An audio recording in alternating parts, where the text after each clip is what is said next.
uzodlula ngizofika isikhathi sokujabula.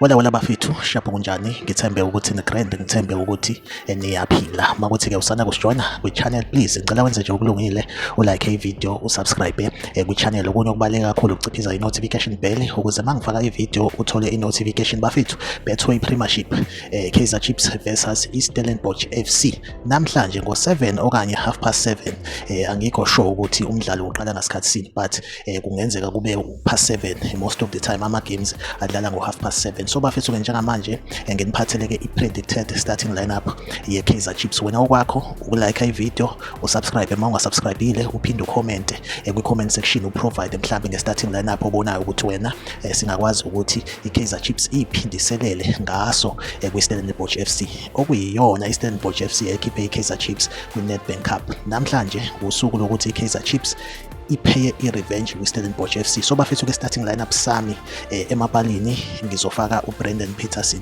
Brendan Peterson vele ithuba njengamanje umbhobho ubheke kuye uyena goalkeeper osanikwe ithuba kwi-Kaizer Chiefs and futhi wenza kahle kakhulu unama clean sheets amaningi. So Brendan Peterson ngiyamfaka kwi-first 11 yami. Then ku backline right back Thabiso Monyane, right back Thabiso Monyane, then left back kube uPaseka Mako. Central back Given Msimango ngiyamfaka umfana ubuyile kwi-injury sekuyithuba lakhe lokuthi abuyele kwi-first 11 yamakhosi. Then bese ngifaka noZitha Kwinika naye futhi ngiyamfaka as i-central back. Bese kuthi ke esiswini Lebohang Mabowe cabanga ukuthi bafethu ke simbonile emidlalweni edlule ukuthi umfana unsumpu kakhulu leya position njengamanje uyena oyiphethe. Bese kuba uSiphesihle Ndlovu naye usenza kahle kakhulu kwi-Kaizer Chiefs. Then bese kuthi i-attacking midfielder kube uMduduzi Shabalala. Then mase siya emapalini right winger